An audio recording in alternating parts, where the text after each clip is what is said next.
Yes, just because, listen up, just because I tightened this already up and had it ready to go does not mean that I have not had this flywheel off again.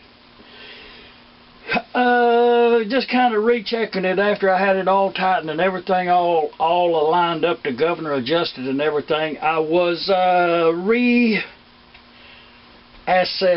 reevaluating how everything was done, if it was done correctly. And what I found out, I'll show you. One thing, the gib key is it's too small.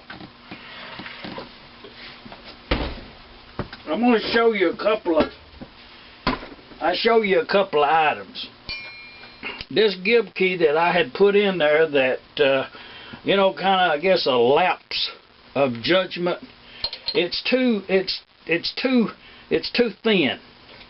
The distance in this keyway and this gib key that I had put in there, it's too thin. And I knew that on the get-go. I don't know why I went any further with it. I take full credit for making a mistake. I'll show you. A full-size uncut gib key cannot be used in this instance until it is fitted to the flywheel. And when you put it in that key slot right there, it is well, it fits.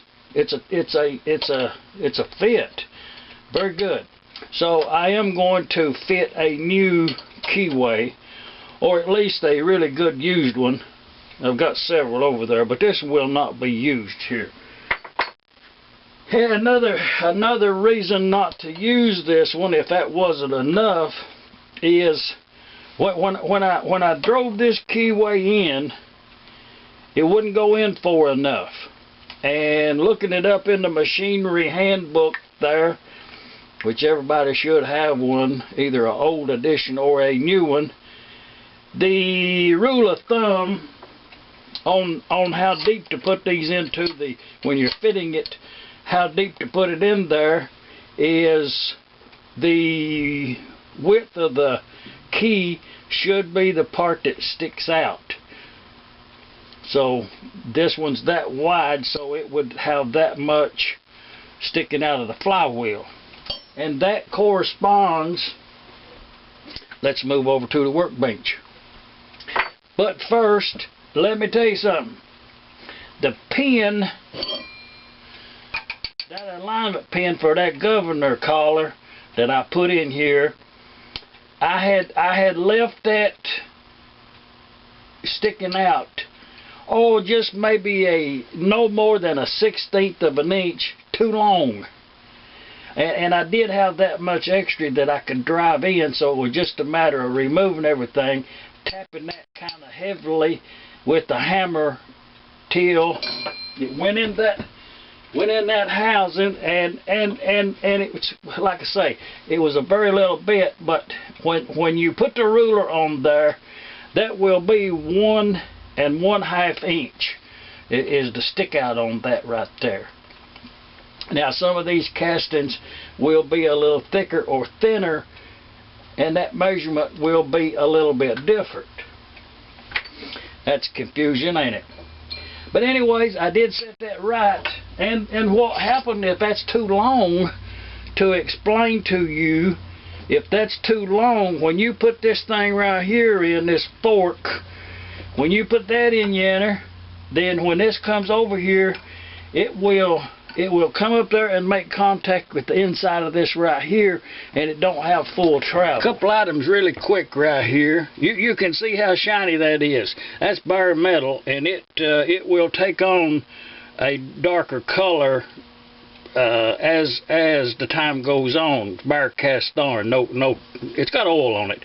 But you can see that I put that in the lathe, and I took a very thin, just a cleanup pass around through there, and I did leave a couple of little scratches right there because I didn't want to thin that any. And it's where that the hacksaw went a little bit astray and left some marks, and they was actually only in the rust part. That was the only ones that was a little deeper than that.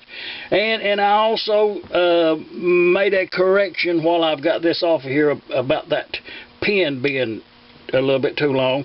Is I decided not to use this elongated hole right here, this worn out hole, and I did go ahead and drill another hole. And the way I arrived at the position of that hole is I put this all together, and then I took a pencil, went up in there and made a circle around that, and then when I took it off, it was just a matter of center punching and drilling it out with just a very little bit of clearance. That would have been the size of that hole when it was new from the factory. It's a real good sliding fit. Camfered the hole there where it wouldn't have no burrs or nothing on it to cause any wear on that pin. Needs to be free sliding. So let's see, another thing too is these. I actually did this on another video, and I did lose some footage there, and I think this was included in it when I assembled all of this. This is all bolted together, but there's only 2 spokes here in this flywheel that these 2 weights corresponds to. They have a larger arch right here. You can't put it in these other ones right here, and it's crossways from the key right there is where that corresponds to. These up here will hit, these weights will hit them before this don't work. So I did. I wanted to point that out. The other thing that I wanted to point out, let's say, is this long governor rod right here. The flat that's on that to line up with this set screw right here in this governor fork. Okay, when this came from the factory, that set screw right there made an indent right here. That was the only mark on this rod when I removed it from that engine. And somehow it ended up in the parts over there, and I kind of wanted to move where that went through the head up there, that guide position. I wanted to move that a little bit and get away from that rust part right there. So I did slide it a little bit forward, and the way this came out, it lined up correctly with the governor short rod. So when I ended up with getting it in position, the set screw made that little indent right there. Okay, when I tightened that up, I noticed that this right here went a little bit crooked. So what it was, I took it back off, and it was tightening up on the curved part of that. So I took a file right there and extended that flat on back a little bit, leaving my position there, and I will attempt to put that back exactly the same place, because that's where it comes out in alignment. And just little things like that will make this engine start on the first time. And you ask, well, what's that got to do with the engine starting? Well, if you overlook things like this right here, you have surely overlooked something important. Fun in the shop. Now, let's talk about files. I was filing in that keyway over there a little bit ago, and I come up on this file right here. I've had it for a long time, and I really like it. It's a good file. It was made in India. It's a JK if you're interested in the brand. It's a Sunflower Bastard is what it says right there on the tank. JK made in India. So anyways, I really don't care where they made the file at. It works really, really good. And it's a square file. Has no taper to it. Same thickness from this end to this end. Also over here it's the same thickness to this end to this end. It's a beautiful working file. Very sharp. I've had it a long time, and it is getting worn. Time to replace it. But a couple of let's call this a shop tip, maybe. Couple of things to bring in when you're filing a keyway. This is a very good keyway file. This side here has no file on it. It's a straight edge. So when you're filing in a groove in a slot, when you're filing in a slot and you don't want to file in the bottom down there, then you use that uncut side against the bottom, and you'll only be cutting on the side. Okay, if you desire to cut both the side and the bottom at the same time, then you turn it over, use it like that.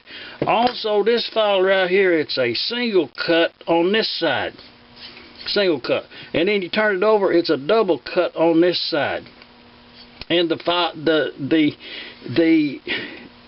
on the side part is a straight cut. So it has 3 different cuts of teeth on this one file. It's a file like this right here will serve you well. Unlike a regular old, this is made in the United States, and you can see right there that this file, some people will say, man, that file right there, won't you throw that away? But I actually end up using this file every day. Started with a new file, and but it's really abused, and everybody says, oh, you need to put that file in a cardboard, you need to hang it over again, or you need to put it in a wood box, you know. But you need a file on your workbench, a throwaway file, let's say. And the reason that you need a file like this is if you pick up something like this, it's all rusted and tarnished and just generally, well, I'm going to show you. You see it had that little, it had a pipe wrench tooth mark right there. And I wanted to level that out. So, see, that's not something you would do with a good file, let's say. But this old bench file, you know, the one that I reached for, it did what I wanted it to do.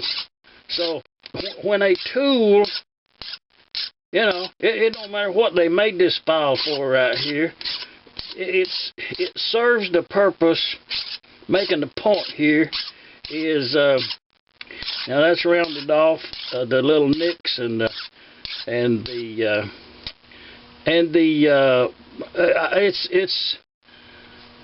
it did what I desired for this tool to do.